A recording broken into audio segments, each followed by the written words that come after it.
Pues ahora vamos a presentar a don Miguel Anxo Bastos Boubeta y él nos va a hablar hoy sobre el petróleo en Canarias. Hay una polémica importante en la sociedad y él nos va a dar una óptica liberal. ¿Cómo se podría resolver este dilema del petróleo sí, petróleo no, desde la perspectiva liberal? Entonces, sin más, les pido por favor un aplauso para don Miguel Anxo. Bueno, el honor es mío, el honor es de conocer a José Hernández Cabrera, que me invita. El placer fue mutuo. A ver, la pregunta... Voy a hablar un poco... Yo no soy canario, como deducirán también de mi forma de hablar, pero me interesa el tema del petróleo, no solo en Canarias, también en Baleares hay el mismo debate. Y la respuesta es una. ¿Por qué hay este problema? Porque no hay derechos de propiedad. Si se asignan derechos de propiedad, no hay problema ninguno con el petróleo ni con ningún otro tipo de cosa. Y esto es lo que vamos a intentar explicar en esta breve conferencia de unos 40 minutos o hasta que me canse de hablar. Más o menos. Entonces digo que el problema es un problema de derecho de propiedad. Es decir, en principio, en un sistema en los derechos de propiedad estuvieran correctamente asignados, el problema del petróleo tendría fácil solución. Habría un propietario del mar, habría un propietario de las playas, y según quien llegase primero, aquí sí que quiero discrepar de las teorías de la Escuela de Chicago y estas escuelas que piensan que se debe asignar la propiedad según la eficiencia o según la utilidad económica de la explotación, sino habría alguien que llegara primero a un sitio. Ese alguien tendría derecho a no verse agredido en sus derechos de propiedad por los demás, y se acabaría el problema. Si llega primero el turista o el hotelero y tiene la propiedad de las playas, sus tierras, y el que extrae petróleo le mancha sus playas, tiene derecho a ser restituido, o sea, a demandarlo o a que le indemnicen la cuantía que le entienda pertinente, o bien que cese su explotación, porque triunfa el principio del que llega primero. El principio que llega primero es el principio básico de la propiedad privada y es un principio de universal observancia. Se observa en todas partes. Se observa, por ejemplo, si ustedes van a una cola y yo me quiero colar delante de ustedes ¿qué me dirán? Yo llegué primero. ¿Y qué más derecho? Y si yo estoy en un bar, los empujo a la señorita Alejandra de la mesa y digo, quiero esa mesa. ¿Y es tuya, acaso? Y le digo yo. Y él dirá, yo llegué primero. Y si llegar primero se aplica ahí, se aplica si van ustedes a un bar y le hablan a la señora de un señor. Y el señor es propietario de la señora, no, pero él llegó primero. Hizo un descubrimiento empresarial. O el novio, quiero decir, es de mal gusto intentar quitarle delante de una persona a la novia a otra persona o el novio a otra persona. ¿Y por qué? ¿Es tuyo? No, pero llegué yo primero. Entonces digo, es un principio de universal observancia y tiene una lógica estricta, en el sentido de que si no llega el primero, es decir, no podemos esperar a que llegue el siguiente, que llegue el siguiente, que llegue el siguiente. Pues en realidad nunca se haría nada si tenemos que esperar a que lleguen personas distintas. Entonces el que llega primero tiene el derecho a usar de ese recurso en el medio que quiera. En este aspecto yo discrepo de la postura que es la común ahora en la academia, de que el que poluciona paga. No. Que poluciona paga si llegó después y el otro le acepta el pago. Si el que poluciona llegó el primero, tiene derecho a polucionar todo lo que quiera y a contaminar todo lo que quiera, siempre que no dañe a otros que llegaron antes que él. No sé si me explico. El que poluciona no tiene por qué pagar. Solo a aquellos que llegaron antes que él y en la medida en que lleguen a un acuerdo, y si no llega a un acuerdo tiene que cesar su actividad. Pero yo puedo polucionar lo que quiera en mi casa si no hay nadie al lado. Entonces el principio clásico del homesteading. Entonces en un sistema liberal de propiedad alguien pues sería bien el mar, bien las playas. El que llegara primero establecería su uso y negociaría con los que llegan después si les deja hacer o no. Normalmente les dejaría porque tienen un interés económico. Por ejemplo, el hotelero puede tener perfectamente un interés económico a cambio de una subvención en que el otro le pague un canon por dejarle contaminar, por dejarle hacer lo que quiera, o como ellos negocian, o tiene derecho a no dejarle hacer nada que invada su propiedad. Nada. Y cuando digo nada, es nada. Y ahí no valen indemnizaciones ni nada así nada se refiere al estilo. Si no quiere que le invadan su propiedad con nada, tiene derecho a que no se la agreda. Pero normalmente habría un acuerdo. Hay un caso en Estados Unidos, por ejemplo, que es un parque natural, que es el Parque Audubon, que es un parque propiedad de ecologistas de una sociedad medioambientalista que compró tierras para conservarlas puras, las compró, son suyas y allí están los loros, las cacatúas, los avestruces, está todo el bicherío, todo por allí suelto. Sin molestar a nadie. Pero dentro del parque natural hay pozos de petróleo, porque la Audubon, para financiarse, alquila y saca rentas de ese petróleo. Pero cuidado, el petróleo está establecido de tal manera que no mancha nada, por la cuenta que le traen los dos, y no pasa nada. Es decir, lo normal sería que el primer propietario negociase con los que llegan después, o al revés. Si yo tengo un pozo de petróleo y estoy contaminando, no me puede venir un hotelero a decir que le quito el turismo. Yo llegué primero, usted cuando compró la tierra ya la compró a un precio más devaluado porque estaba yo allí, etcétera. Usted no tiene derecho a quejarse ninguno. Entonces, se negociaría, llevaría un acuerdo y no habría problema ninguno, como no hay disputas en este tipo de ámbitos. ¿Qué pasa aquí? Que por desgracia ni las playas ni los mares son privados, son públicos. Antes sí. Antes del siglo XIX, todos los daños que había medioambientales, la legislación común, el derecho común, admitía ese tipo de pleitos. Es decir, era el pleito típico de una fábrica que contamina, echa humo sobre otro. Negociaban, había un pleito, dice, este señor está invadiendo mi propiedad, yo llegué primero, tiene usted que indemnizar o dejar de hacer su explotación, y se negociaba. Antes era así todo. Era todo resuelto a través del mercado. ¿Qué pasa en el siglo XIX y a mediados del siglo XX? Que el Estado expropia aire, agua, subsuelos, y se apropia poco a poco de los mares. Y entonces cambia la forma de entender lo que es propiedad. El Estado es propietario de los ríos, de los mares, de los lagos, de las aguas, de las minas, de los recursos pesqueros, de las plataformas continentales, etcétera, y a partir de entonces asigna permisos, asigna el derecho de iniciar una explotación económica a quien él buenamente decide. Y entonces ahí ya entran cálculos de otro tipo, el cálculo del tipo Coase, Posner o Dempsey, que hablan de, bueno, que hay que asignar la propiedad a aquel que realice una actividad productiva más útil o aquel que dé mayor utilidad a la sociedad en su producción. Y este estilo, o bien, eso es lo que dicen, normalmente lo asignarán a su amigo o por criterios políticos o por criterios de votos o por criterios de fuerza política o por criterios, pues incluso en algunos casos, supongo, de sobornos o de cosas por el estilo. Es el caso, por ejemplo, en Pontevedra, que había una ría, la ría de Pontevedra, una ría dedicada al marisco. El gobierno de Franco le concedió a una empresa el derecho a construir una celulosa allí, y como concedió el derecho, inmediatamente expropió a todos los que había allí antes que él. Y nadie le podía decir nada porque el Estado, propietario del aire, decidió darle el permiso a esa empresa, y todos los demás tenían que callar y fastidiar. Y de entonces arruinó a mariscadores, arruinó a turismo, arruinó un montón de cosas, simplemente porque el Estado asignó a una empresa ese derecho, y lo asignó por criterio, pues que daba trabajo en la celulosa, o porque daba trabajo en otra cosa, o bien porque era más amigo del ministro de turno. Entonces digo, en un sistema liberal la asignación está clara y es de quien llega primero. Y nadie tiene derecho a invadir físicamente esa propiedad. Y cuando digo físicamente, es físicamente. No sé si me estoy explicando. Es físicamente, porque aquí es la otra cara de la moneda. Es decir, si el turismo tiene mejor derecho, tiene derecho a que no le invadan con partículas de petróleo, con humos, cosas por el estilo.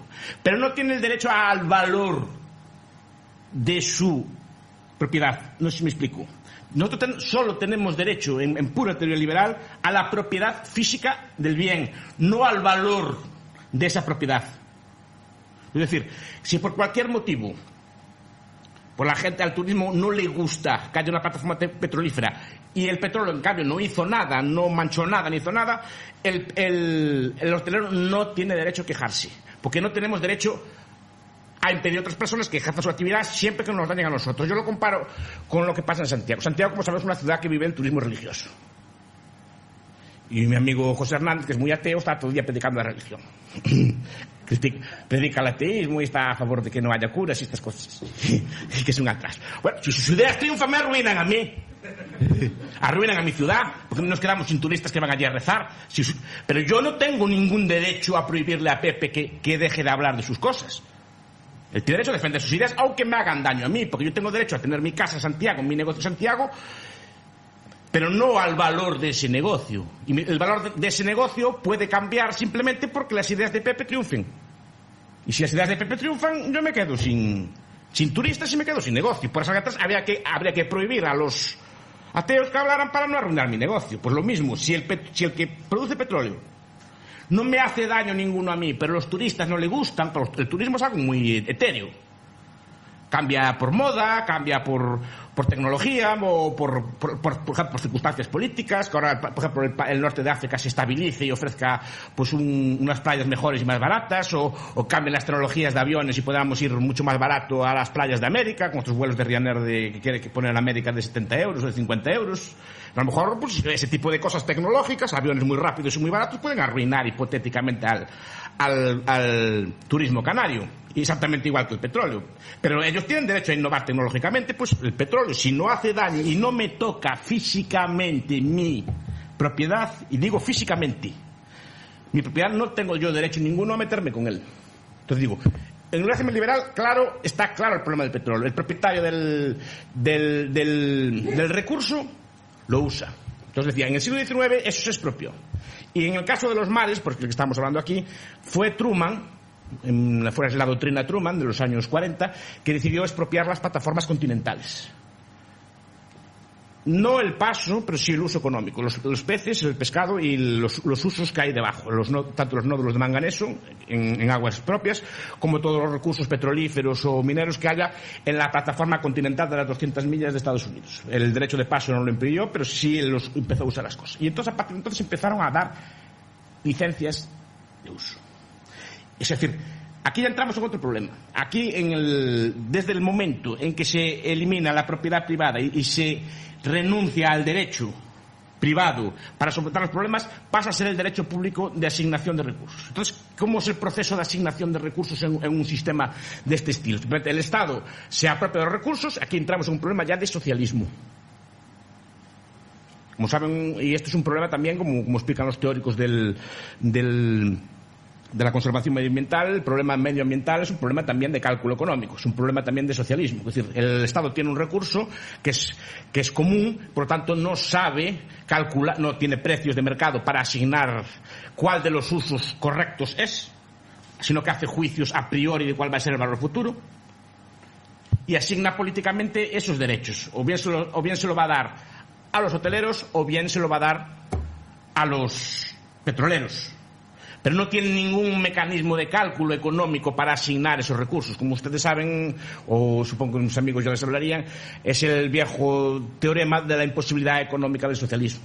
Es decir, el socialismo, al no tener propiedad privada, no existir derechos de propiedad dentro de él, carece de precios, y si carece de precios, carece de la información necesaria para asignar los usos y los recursos a su mejor uso.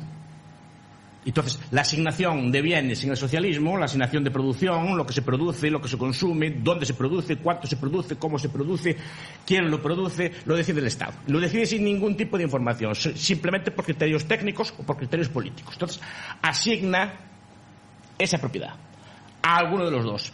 De forma, pues notoriamente muchas veces injusta. Es decir, o bien se lo va a asignar a los petroleros o bien se lo va a asignar a los hoteleros, en cualquiera de los dos casos. Y ambos de los dos ahí tienen razón, o ninguno de los dos la tiene, a día de hoy, porque al día de hoy los recursos son comunes.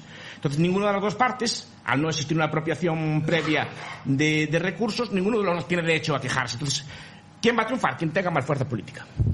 Es así de duro.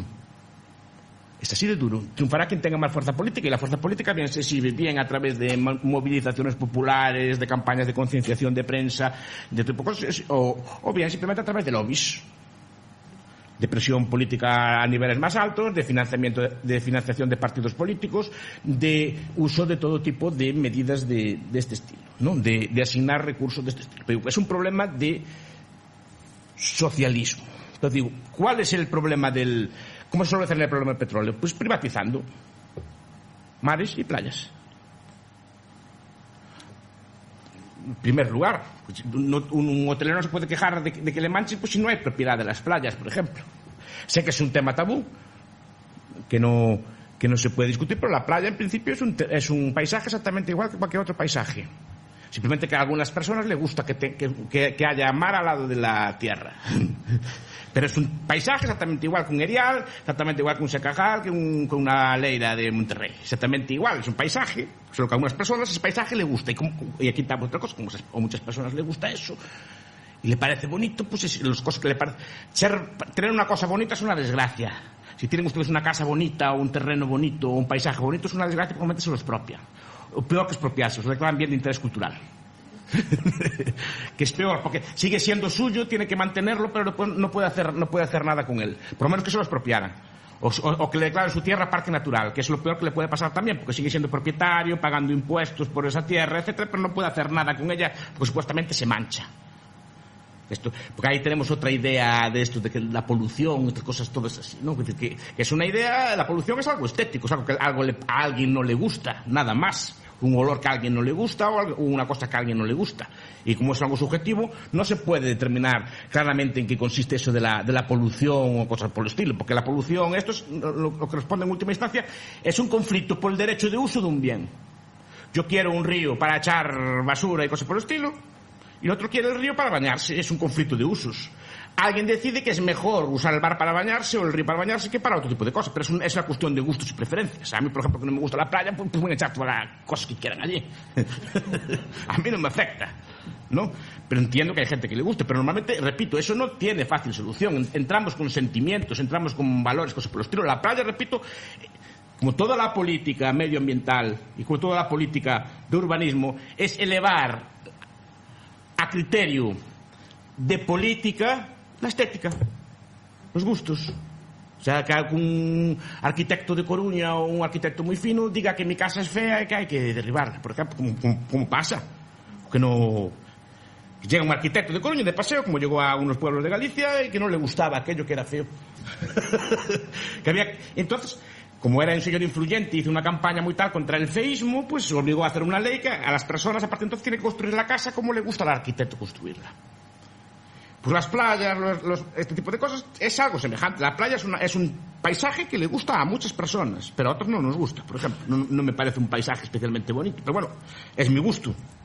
Realmente es un gusto bruto y patán, pero es mi gusto. Pero es elevar a un criterio estético, porque tienes un terreno al lado de la playa, ese terreno tiene que ser expropiado, tienes que hacer una servidumbre, una serie de metros, y ese terreno pasa inmediatamente a ser expropiado. Y ese terreno no puede ser apropiado. Lo normal sería que los que usan la playa, que son los hoteleros o sus turistas o los bares o lo que sea, compraran la playa y les dieran el uso que quieran. Entonces, a partir de ese momento sí que tendrían derecho a que nadie les moleste físicamente en su propiedad. Pero eso no está así. El mar tampoco. El mar está siendo privatizado poco a poco. Hay un libro muy bueno que es el de Hanusson, que habla de privatizar los océanos, y estás hablando cómo se están privatizando poco a poco. Pero también, si el mar fuera privado y los hosteleros valoraran el valor de su negocio, lo que harían sería comprar parcelas de mar circundando la playa para que nadie les invadiera cosas. Y eso se podría hacer. Tampoco es así. El mar sigue siendo objeto de asignación política, asignación de cálculo económico. Por tanto, no tiene solución.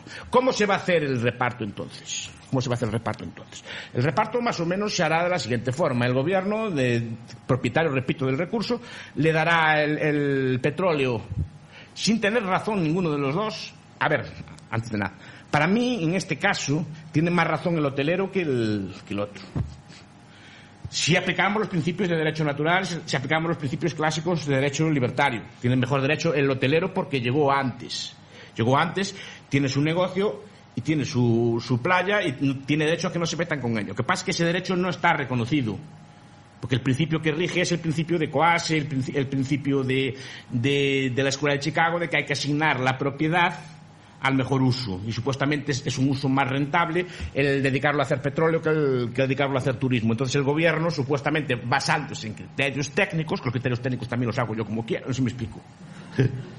ustedes me mandan a mí a hacer un criterio técnico, yo les doy la respuesta que ustedes quieran, porque supongo que cualquiera de ustedes es suficientemente inteligente para argumentar a favor de un lado o del otro y dar un argumento técnico a favor de cualquiera de las dos cosas, sobre todo si me pagan bien. Soy capaz de justificarles casi cualquier cosa y sé cómo se hace, es decir, no es difícil. Entonces normalmente asignarán la propiedad a uno de los dos colectivos. Y hasta ¿cómo lo hará? El Estado es una máquina de predación. Porque muchas veces hay que tener en cuenta esto. Tenemos la idea del Estado, un Estado así tipo Quasi o tipo Posner, tipo así que el Estado como es comúnmente como así muy neutral, que es que asigna los derechos de propiedad tras un cálculo y pensando en una cosa así llamada el bien común, y una cosa por el estilo. Vamos a ver, si cualquiera que estudie un poco de teoría del Estado, en serio, sabe que el Estado en su origen es una banda de bandidos. Pensemos, vikingos, bueno, aquí lo sufrieron, ¿no? Llegaron una banda de godos de la... es real, no estoy hablando de mentira. Llegó una banda de godos muy bruta de la península, invadió estas islas, masacró a los pueblos de los guanches, o los puso de esclavos y los puso a trabajar para ellos. Y a partir de entonces el jefe de la banda de los bandidos, le llamaban rey o gobernador o como le llamaran, y se puso a quitarle impuestos a los demás. Pensemos unos vikingos, ¿qué hicieron los árabes en España? Una banda de vándalos que llegó aquí y entonces esclavizó a los españoles y les puso a pagar tributo. Que eran los francos, eso que llama Francia, eso de dónde viene. ¿Por qué se llama Francia y no Galia? ¿Y los francos qué eran? Era una tribu de gente muy bruta. Sí, señor. Pues esa tribu tan bruta llegó y conquistó el territorio. Bueno, en origen... Repito, eso es la teoría que se llama sociológica del Estado. La teoría de que el Estado nace básicamente de un grupo de bandidos que son fuertes, están armados, dominan un territorio y ponen a pagar tributo a la gente que vive allí. Que hicieron los españoles en América, etcétera, etcétera, ¿no? Que hicieron los belgas en el Congo. Pero es la historia de la humanidad. Gente muy bruta que va a un sitio, lo conquista y le pone a los nativos a trabajar para él, a pagarle tributo. Básicamente es esto. Bueno, es la teoría predatoria del Estado. Pero digo, que el Estado nace así, el problema es que el Estado sigue siendo así. Nos guste o no nos guste, la idea del Estado es el Estado primero que no tiene existencia. Es una imagen mental. Eso lo dice muy bien León Duguit y otro tipo de autores. Y es mi idea, es una imagen mental. Entonces, juramos lealtad a una cosa abstracta que no existe. Pero básicamente el Estado es un conjunto de personas organizadas y jerarquizadas, básicamente para sacar tributo, ¿o no? Y ahora le llaman élites extractivas, la gente fina. Los politólogos modernos le llaman élites extractivas. Pero básicamente es lo mismo, es una banda de bandidos modernos, digamos. Bueno, un Estado tiene la misma estructura que una mafia. Eso no lo digo yo, lo dice Max Weber, lo dice cualquier estudioso serio del Estado. Tiene exactamente la misma estructura que una mafia. Son personas que dominan un territorio y que no quieren otras mafias allí a competir con ellos. Quieren ser los monopolistas en extraer recursos en ese territorio. Normalmente están armados o cuentan con gente armada aliada y desarman al resto para que no se puedan defender. Básicamente es el principio. Bueno, digo que este breve excurso de apuntes sobre el Estado viene a parecer que el Estado en esencia sigue siendo lo mismo. Lean, por ejemplo, a Mosca o a Charles Tilly o a cualquier autor moderno que explica el Estado, digamos, de una forma desapasionada para ver que en esencia sigue siendo lo mismo. Lo que pasa es que el Estado moderno es un Estado, es una banda de bandidos con escuelas. No sé si me explico, creo que Laura ya lo explicaría mejor. Pero es una banda de bandidos con escuelas, que en las escuelas lo que se enseña es historia del Estado, lengua del Estado, la ética o religión del Estado, literatura del Estado, no se enseña literatura, se enseñan los autores patrios, etcétera. Se enseña todo, básicamente el currículum escolar básico es ese, un conjunto de asignaturas obligatorias dedicadas a enseñar y loar el Estado. Básicamente esto. Entonces la parte de la gente cree en ese de personas y hasta considera buenas ese grupo de personas. Pero digo que en esencia es eso. Entonces digo, como el Estado es una élite extractiva, dará esos recursos, asignará esos recursos de propiedad a quien más recursos le dé. Y no tiene que ser necesariamente recursos económicos, no tiene por qué ser necesariamente un soborno. Puede ser que me dé recursos políticos, que me dé apoyo en una campaña, que me dé votos, que me dé fuerza en algunos sectores, que a cambio me dé otro tipo de favores en otro sitio. El caso, por ejemplo, ahora yo entiendo yo que está pasando en Galicia con Pemex, por ejemplo, ¿no? Que es una cosa parecida, no sé si lo saben. Bueno, pues Pemex compra un astillero en Galicia para dar trabajo a los gallegos y a cambio el gobierno español le cede a Pemex una parte de Repsol. No sé si me explico. Por dar 5 millones a los astilleros ganó 500 en el otro lado. No sé si me explico qué. Es una pequeña comisión, solo que en vez de dar la comisión en dinero, simplemente le resuelve un problema político al gobierno. ¿Me explico? No tiene por qué ser necesariamente dinero para el político, pero sí ayudarle a mantener su situación de privilegio. Entonces digo, ¿cómo se va a asignar el recurso? Pues desgraciadamente lo asignarán a quien tenga más fuerza. Porque el gobierno, como repito, como el gobierno es fuerza, el gobierno es violencia, el gobierno es eso, solo responde a quien le haga más fuerza. No, más fuerza no quiere decir más manifestaciones en la calle, sino que haga más fuerza, más presión donde le duela a él. Entonces le dará el recurso a los hoteleros si hacen la suficiente fuerza o a los petroleros si hacen más fuerza que ellos. Y nada más. ¿Cómo se va a repartir después ese recurso? Pues el Estado cobrará un canon a esa petrolera y ese canon lo repartirá en España. A lo mejor si los canarios hacen fuerza, pues le dan una parte para ellos. Pero si no, lo irán para los presupuestos generales del Estado y lo gastarán en, pues, rescatar a Bankia o en el aeropuerto de Castellón, obras de racionalidad del Estado, ¿no? En aves con 15 personas al día, cosas de este estilo. Es como el Estado gasta racionalmente el dinero, ¿no? Bueno, lo gastará en algún sitio. Pero no tiene que ser necesariamente para el canario, cuando normalmente, repito, en un caso de derecho de propiedad estricto, el petrolero que se quisiera instalar tendría que pagarle un canon al ya instalado. O sea, el petrolero que se instalara iría junto de los propietarios de las playas y diría, mira, yo quiero iniciar esta cosa. En principio no te voy a hacer daño. Si te hago daño, pues te pago esta indemnización. Negociarán de este estilo. Y santas pascuas. Incluso, si lo negocian bien al turista, en caso con derechos de propiedad de plenos, al hotelero le puede convenir que haya petróleo en sus playas. Que haya... porque lo mantendría limpio, le pagaría un canon, le pagaría una serie de cosas y podrías tener un vecino rico, incluso que aprovechar los hoteles para los trabajadores de las concesiones que vivieran allí, etcétera. Es decir, siempre y cuando estuviera claro lo que puede hacer y no hacer cada una de las partes. Lo que me temo que va a hacer que va a asignar derechos de propiedad, supongamos que a los petroleros, que tienen toda la pinta de llevar el negocio, estos contaminarán y no pasará nada. No pasará nada. Los propietarios de las playas quedarán con las playas manchadas. Si hay un derrame, como en Bolidén o como en otros casos, echarán durante unos días, saldrán las cosas en la prensa, después se callará y no pasará nada. Negociarán las aseguradoras y quedará una indemnización mínima. Cuidado, la indemnización en el caso de daño iría también para el Estado, no para los afectados. Los afectados, tras mucho pleito, podría ser que llevaran algo. No sé si me explico. Pero la visión básica de la propiedad es esta.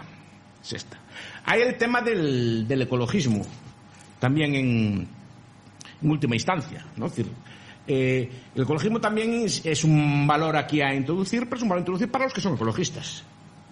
Es decir, simplemente porque unas personas valoren el medio ambiente, valoren una serie de recursos económicos, valoren una serie de que le gusta aquello mantener, pero no tienen derecho a nada. Pero simplemente ahora se les están haciendo fuerza política para que sus valores, sus preferencias, la forma en que se deben usar esos recursos sea la que ellos deciden de forma adecuada. O sea, asignarán los recursos pues supuestamente para conservar el medio ambiente, que no se sabe muy bien eso de conservar, porque cuando hablamos de polución, cuando hablamos de daño, ese tipo de cosas, es algo siempre absolutamente subjetivo, porque no sabemos hablar muy bien de qué es polución. Polución puede ser cualquier cosa.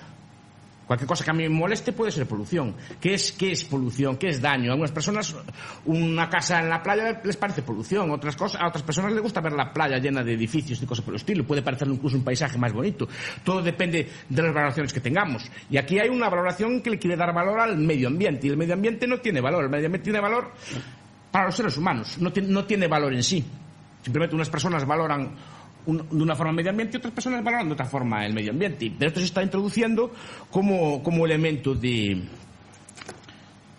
política, porque la ideología moderna es una ideología antihumanista, es una ideología supuestamente biocentrista, que no es tal.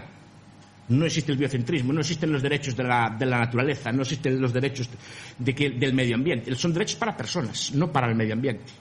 decir, simplemente hay personas que piensan, porque el debate, por ejemplo, del medio ambiente, o el debate de los derechos de los animales, o el debate sobre la polución, son debates entre personas sobre cómo tiene que estar el medio ambiente. No es un debate de las personas con el medio ambiente. Es un debate que algunas personas quieren una naturaleza de una forma y otras personas quieren la naturaleza de otra forma.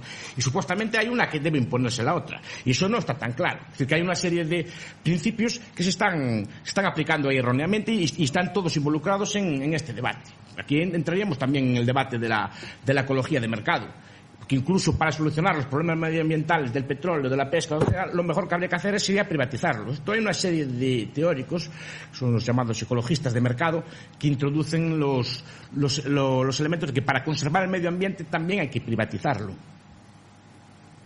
Es decir, para conservar los peces, para conservar el medio ambiente, el mar estaría mucho más limpio si fuera privado que si siendo público. El mar en estos momentos es lo que se llama un común. Es una cosa que no es de nadie. Es decir, nadie tiene interés en cuidar de esto, solo tiene que comparar cómo están de limpias sus casas y cómo está de limpia la calle. Es decir, no veo a nadie entrando en la casa del señor Medina tirando el cigarro hacia el suelo para que él lo limpie. No quedaría bien, diría, es su casa y no quiere que se la limpie. En cambio, en la calle todos vemos que todo el día la gente tira cigarros y los apaga en el suelo, precisamente porque es algo público.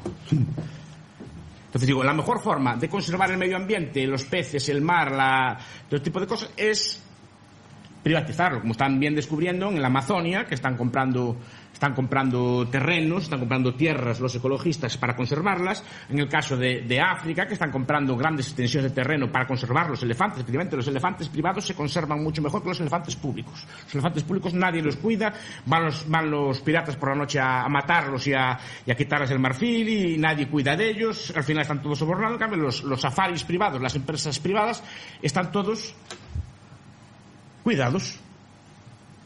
Entonces, para conservar el mar, también las pesquerías, para conservar todos los recursos y la flora, quien quiera conservarlo, repito, las personas son muy libres de conservarlo. A mí me parece bien que las personas valoren las playas, que valoren el medio ambiente, que valoren los peces, que valoren eso, pero lo compren. Compran y lo mantienen virgen y ya está. Ya se acabó el problema. El problema es que mientras sea de asignación política, va a ser asignado así y va a perjudicar a unos a costa de los otros y nunca va a haber acuerdo. Porque cuando dicen que esto de la polución y este tipo de cosas es un fallo del mercado, no, señor. Como antes dije, ¿quién gestiona el aire? ¿Quién gestiona el mar? ¿Quién gestiona los ríos? ¿Quién gestiona los mares? Si están sucios, ¿de quién es culpa entonces? ¿Quién gestiona todas esas cosas? Que yo sepa, es el gobierno. Entonces, ¿es un fallo del mercado o es un fallo del gobierno? Es un fallo, obviamente, del gobierno, que es el que gestiona estos recursos. Si no es capaz de mantenerlos, de cuidarlos, este tipo de cosas, no hay derecho. Entonces digo, ¿cómo se va a asignar esto? ¿Qué futuro le veo yo al petróleo de Canarias? Pues les repito, hay una maraña de intereses. Hay pescadores, hay ecologistas, hay petroleros, hay hosteleros, hay amantes del medio ambiente, hay el público atento en general, que se le llama, la gente con su opinión, con su voto, etcétera. Y todos ellos, según la fuerza que hagan, según cómo asignen los recursos, según cómo discutan, según cómo la fuerza y la presión que hagan, pues se asignarán unos a otros. Simplemente, repito, el Estado no tiene primero que no tiene ninguna forma de calcular costes y beneficios, como les dije antes. El Estado, al estar gobernando algo socializado, al estar gobernando un común, desde el punto de vista económico, el Estado no tiene precios y por lo tanto no tiene ningún criterio por el cual optar de forma racional por unos o por otros. Además, aún así sería mal hecho. Es decir, sería un cálculo a priori, no a posteriori. El Estado no sabe a medio plazo cuál va a ser la inversión más rentable de las dos. El Estado podría asignar supuestamente haciendo un falaz análisis de coste-beneficio, porque el coste-beneficio no se puede hacer en términos sociales, eso ya es otro debate. Pero el Estado asignaría unos recursos supuestamente al petróleo porque le da más rendimiento, pero el petróleo puede caer de precio espectacularmente. Podemos, con eso del fracking, que el petróleo se abarate tanto que todas estas inversiones que se hagan en Canarias no valgan para nada. O al revés, podemos decidir por el turismo, pero a lo mejor el turismo pues se pasa de moda, porque la gente, como saben, el turismo moderno es cosa de Coco Chanel, que puso de moda estar moreno, el turismo de sol. Ahora supongamos que venga otra actriz o otra persona así y decide que hay que estar blanco. Pues, o sea, iríamos de turismo Santander, o iríamos como se iba antes, que no estuvo, o a sitios fríos, así donde no haga calor. Es decir, eso el turismo no hay un derecho. Repito, no hay un derecho al valor de nuestra inversión. Solo tenemos derecho a nuestra propiedad, pero no al valor que ésta tiene. Entonces digo, básicamente, era esto lo que les quería apuntar.